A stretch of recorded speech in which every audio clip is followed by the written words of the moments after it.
All right, new module, and let me just say it right up front. This is the big one. Welcome to Learning Module 2, the Code of Ethics and Standards of Professional Conduct. And look, if the last module was all about why ethics matters, well, this module is where we finally get down to the actual rules. The specific nitty-gritty rules that you as a CFA candidate are expected to live by. So buckle up, because this right here is the heart of the entire ethics section. Now, this section 1 is just a quick intro, setting the table before the main course. So let me hit you with the 3 big ideas. First, there's this thing called the Standards of Practice Handbook. And think of it like your field manual, okay?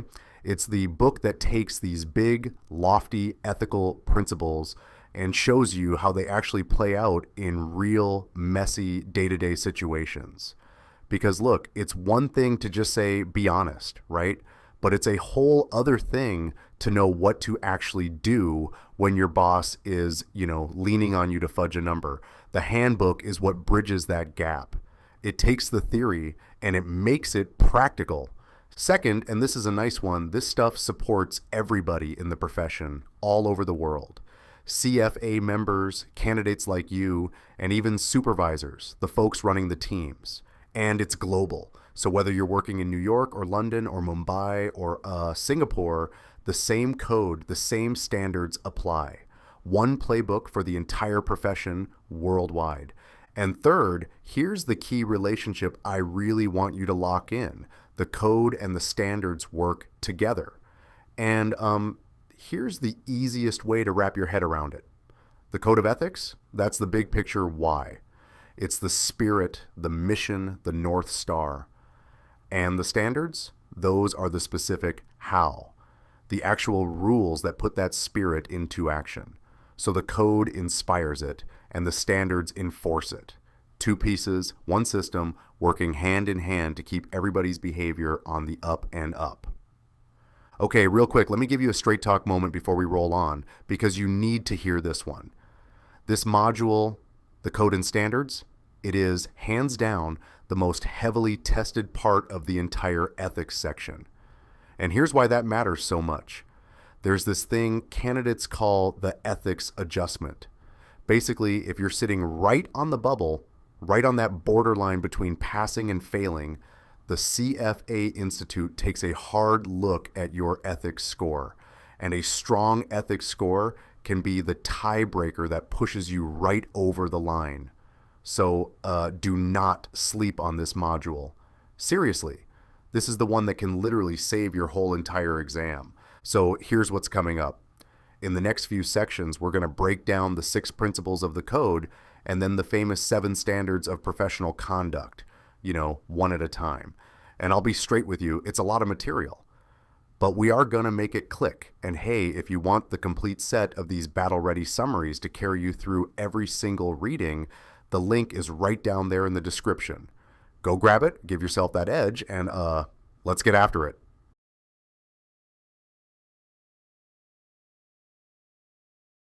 All right, section 2, ethics and the investment industry. And this is where we answer a really big question, like why does any of this ethics stuff even matter for the markets? Why should a hard-nosed, numbers-driven finance person actually care? And the answer, it turns out, is huge. So let's get into it. So let's start with the big picture. What do efficient markets actually do? Well, in plain English, they take money, capital, and they funnel it to where it does the most good.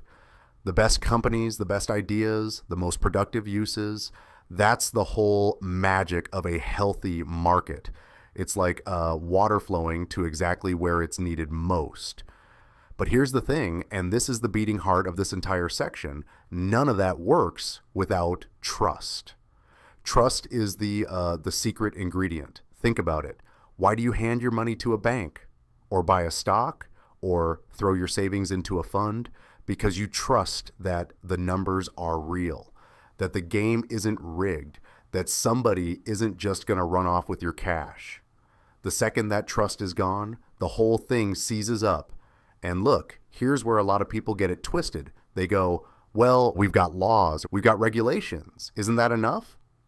And no, it's not. Laws and regulations, they help, sure, but they cannot by themselves create trust. You can't just, legislate your way to an honest market. At the end of the day, markets need an ethical foundation underneath all those rules.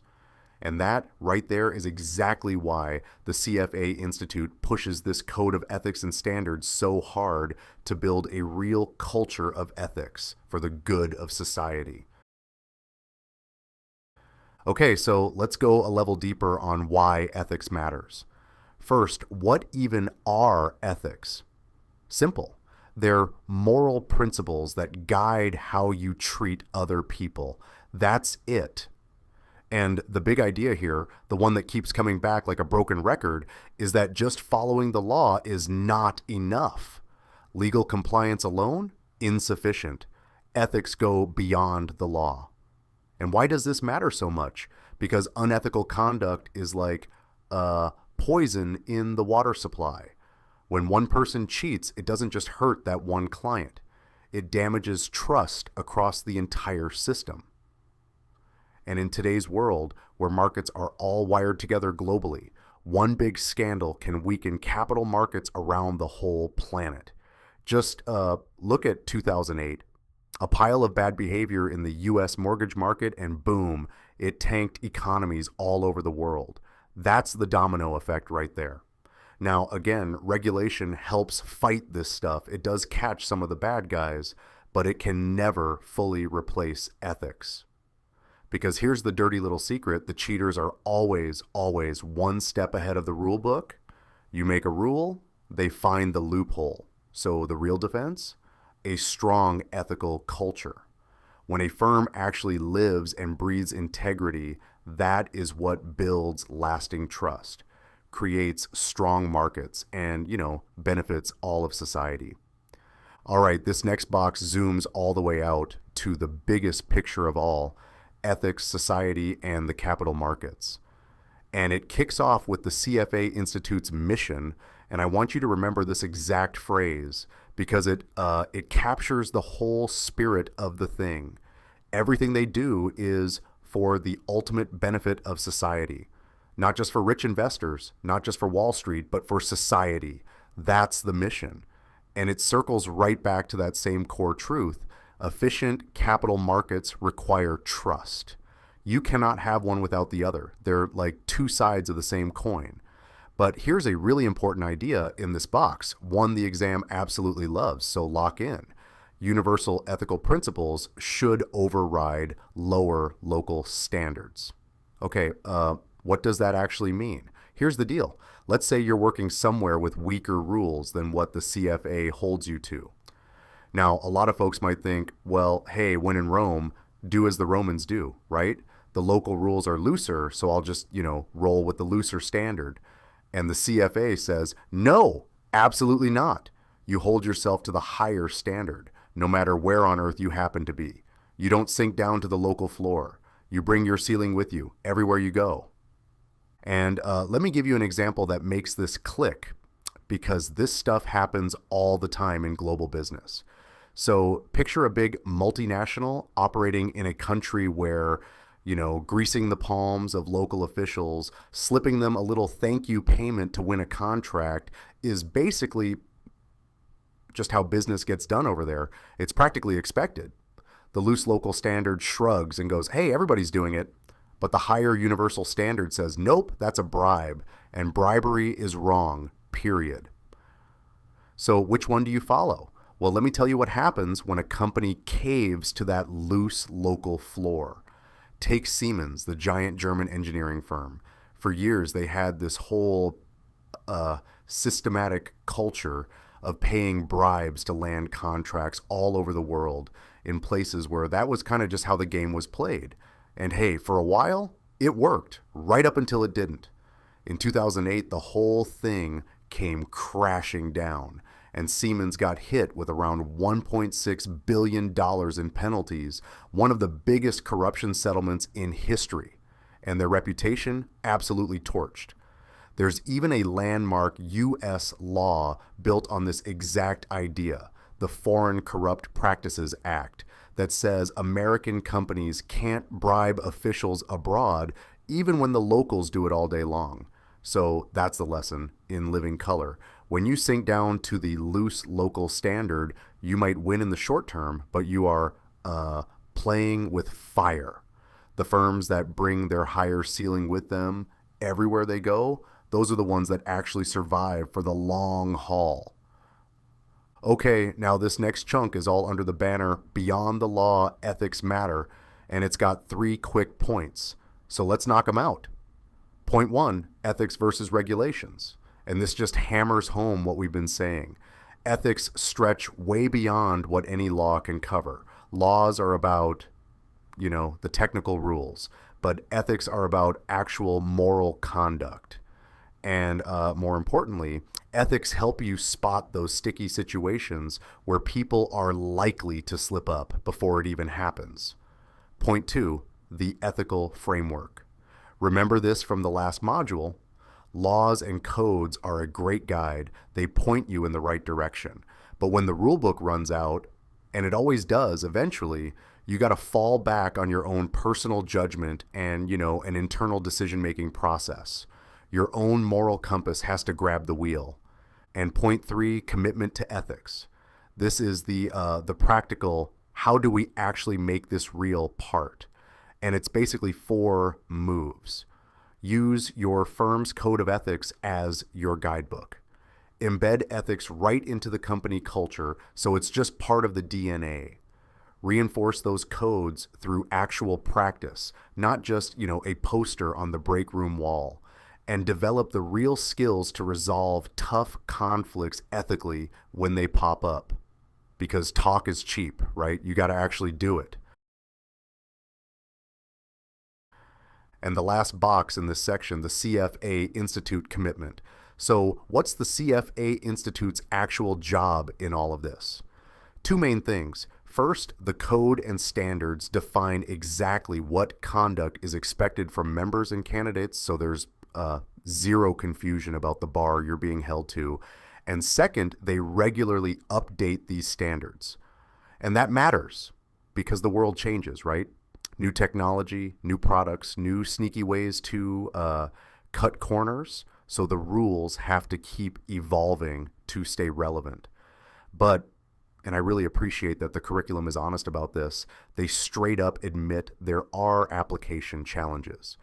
Meaning, real-life ethical dilemmas are often messy and unclear. They get heavily influenced by the specific circumstances you're in. It's rarely a clean black and white, here's the obvious right answer kind of deal. So to help you out, the CFA Institute hands you a bunch of resources to actually apply this stuff when things get murky. Because they know in the real world, it gets murky fast. Okay, exam tip time, and this is a classic, so pay attention. On a question about this material, watch out for any answer choice that says something like, as long as it's legal, it's fine, or following the regulations is enough. That's your trap answer, because the entire point of this section is that ethics go beyond the law. So if an answer choice treats legal and ethical like they're the exact same thing, or acts like regulation alone can magically create trust, cross it right off. And that universal principles override lower local standards idea? Yeah, expect a question testing whether you'll take the higher road or cave to the weaker local rule. Always, always take the higher road. Okay, so let's land this thing. If you take one idea out of this whole section, make it this: the markets run on trust. That's it. That's the ball game. Capital flows, deals happen, your money's safe, all of it. Only because people trust the game isn't rigged. And here's the kicker. You can't just make a law and magically create that trust. Rules are great, but they're not the foundation. Ethics is. And when somebody cheats, it's not a them problem. It poisons the whole pool worldwide. That's why the CFA's whole mission is for society, not just, the fat cats on Wall Street. So you always, always bring your higher standard with you, no matter what the locals are doing. Bottom line, ethics goes way beyond the rule book. It comes down to your judgment, and the best firms just bake it right into who they are. Get that, and you get why this entire section even exists. And hey, if this is finally making ethics click for you, the full battle-ready set for all of Level 1 is right there in the description. Go grab it, and let's get you across that finish line. All right, now for the good stuff, the actual code. So stick with me. Okay, folks, Section 3.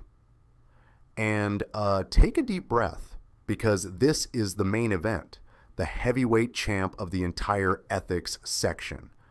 This is where we finally lay out the actual rules, the CFA Code of Ethics, and the famous 7 standards of professional conduct.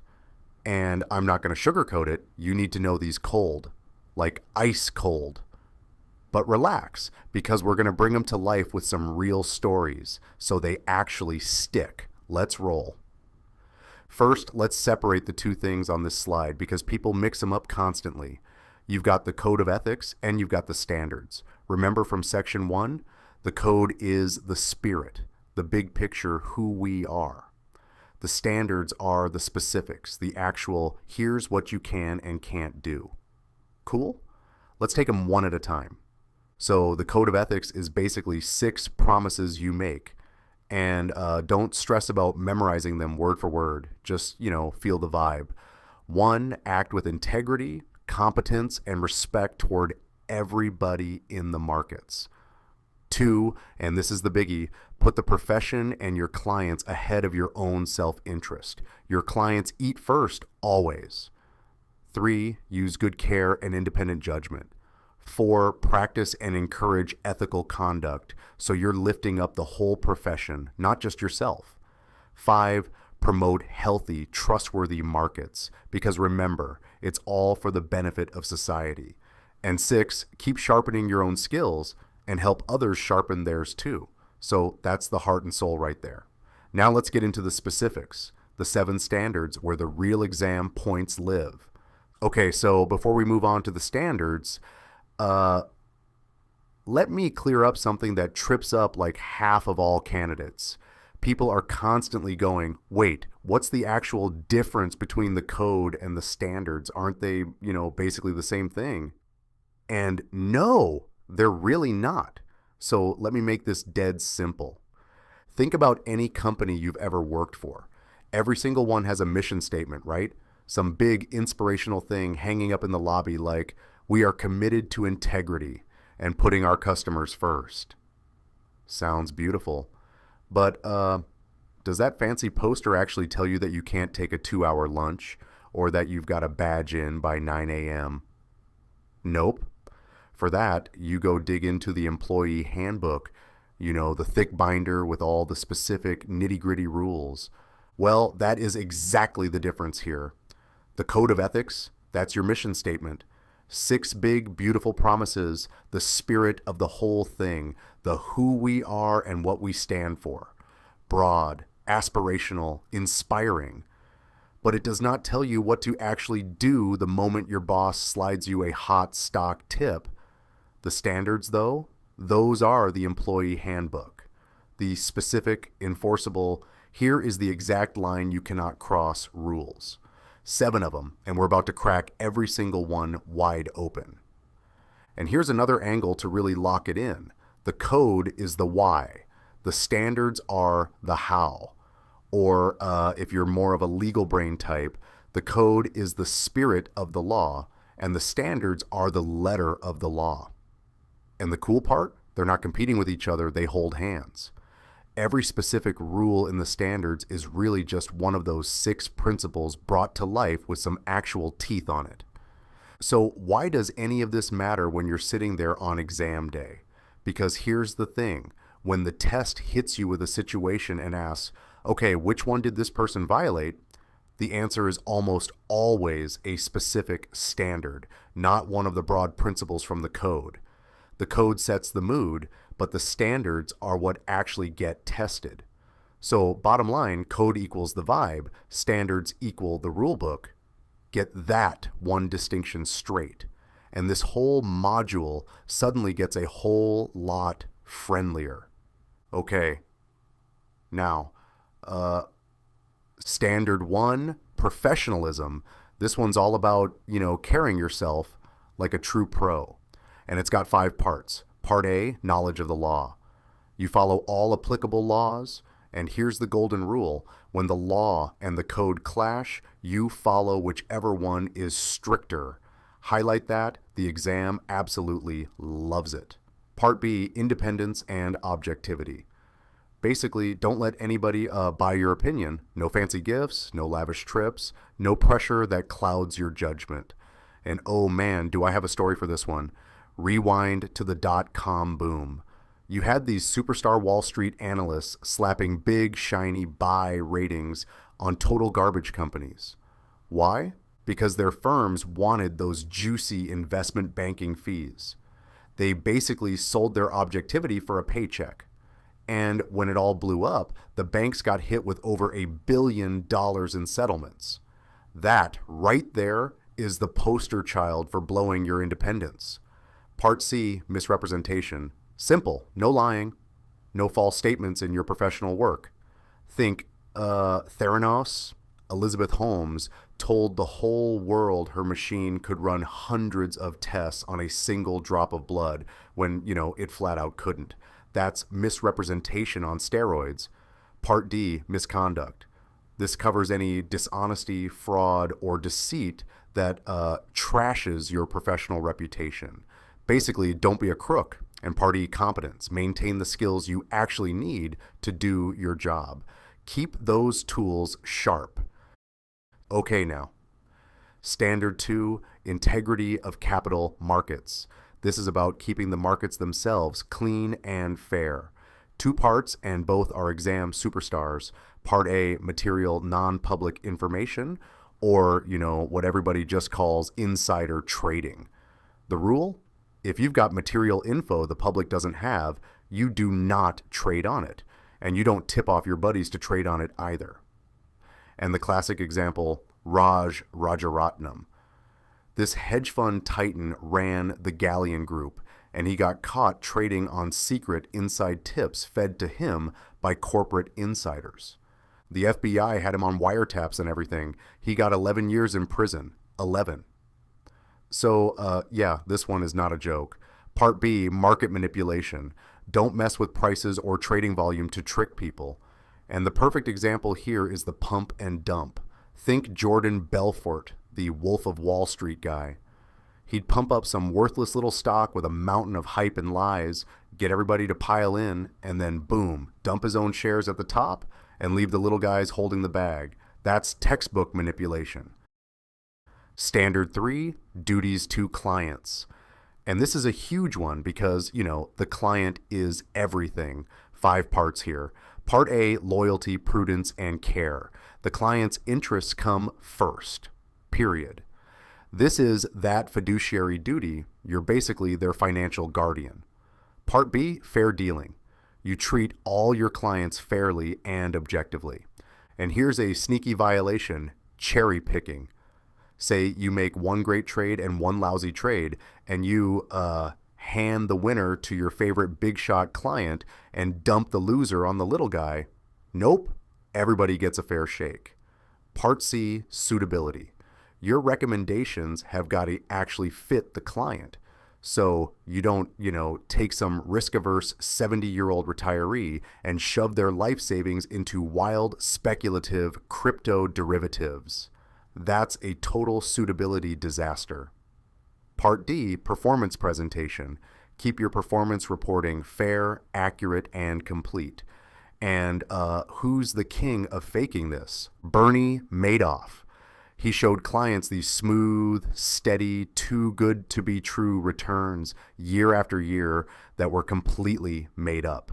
The whole thing was a Ponzi scheme. So no cooking the books on your track record. And Part E, confidentiality. Keep your clients' info private. The only exceptions? If it involves illegal activity if the law requires it, or if the client says it's okay.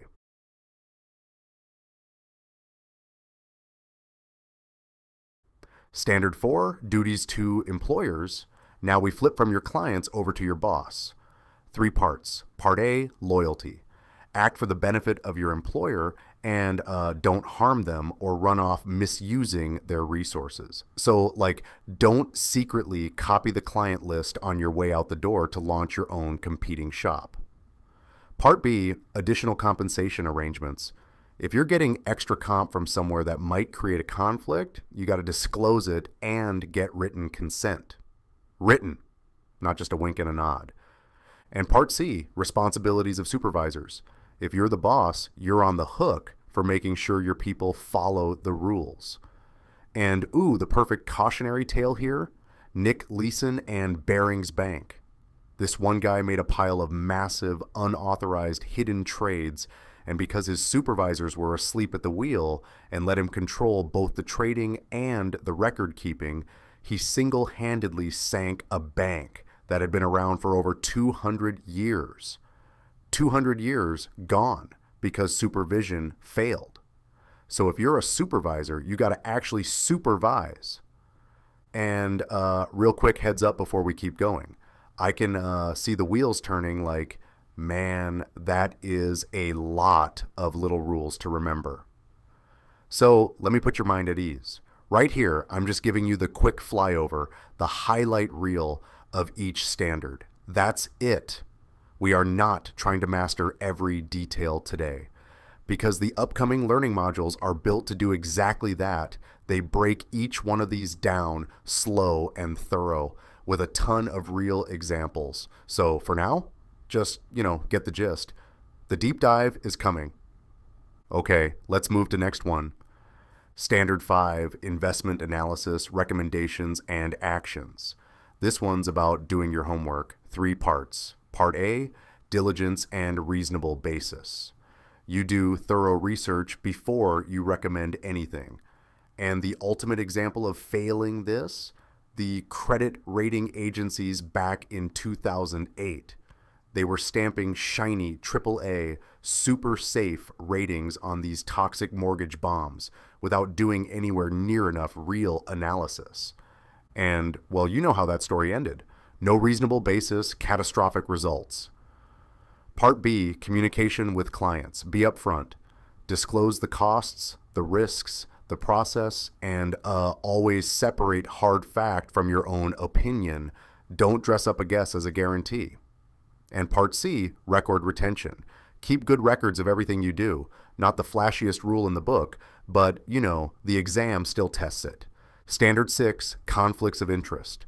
And here's the magic word for this entire standard, disclose. When in doubt, disclose it. 3 parts. Part A, avoid or disclose conflicts. Best case, you avoid the conflict entirely. Can't avoid it? Then you fully disclose it. In plain, simple language your client can actually understand. No fine print, no legalese. Part B, priority of transactions. Your clients and your employer trade first before you do any trading for your own personal account. And the big no-no here is front running. That's when a broker sees a client's giant buy order coming and sneaky buys it for himself first to ride the price up. That's cutting the line, and it's a straight up violation. And Part C, referral fees. If somebody's paying you to send business their way, you've got to disclose that too, because your client deserves to know if your recommendation comes with a little kickback attached.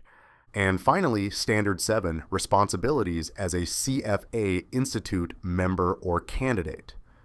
And hey, this one's about protecting the CFA brand itself, which, includes you right now as a candidate. 2 parts. Part A, conduct in CFA programs. Protect the integrity and security of the CFA exams. So this is a real thing. Do not go blabbing exam questions online after you take the test. People have actually gotten into serious trouble for posting, oh, hey, here's what was on the exam. Just don't do it.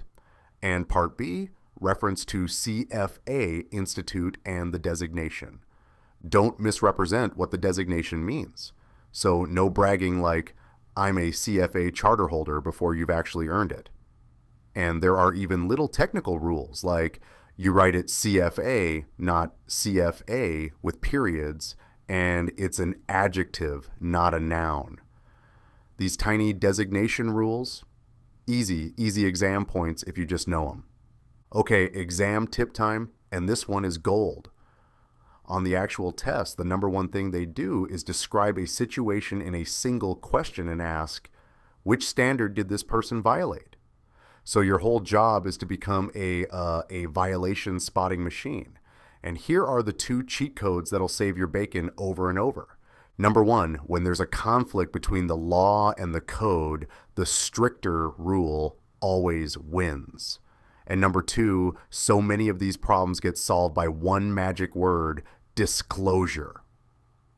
Conflicts, extra compensation, referral fees, over and over the right answer is just disclose it and get consent. So when you're stuck between 2 answer choices, ask yourself, did this person disclose and did they follow the stricter rule? That combo will carry you a long way. So let's tie a bow on this monster section. The code is your 6 guiding promises, the spirit of the whole thing.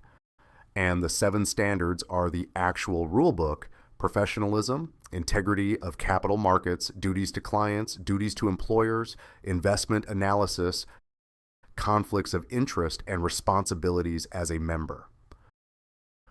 Know what each one covers. Remember, stricter rule wins, and when in doubt, disclose.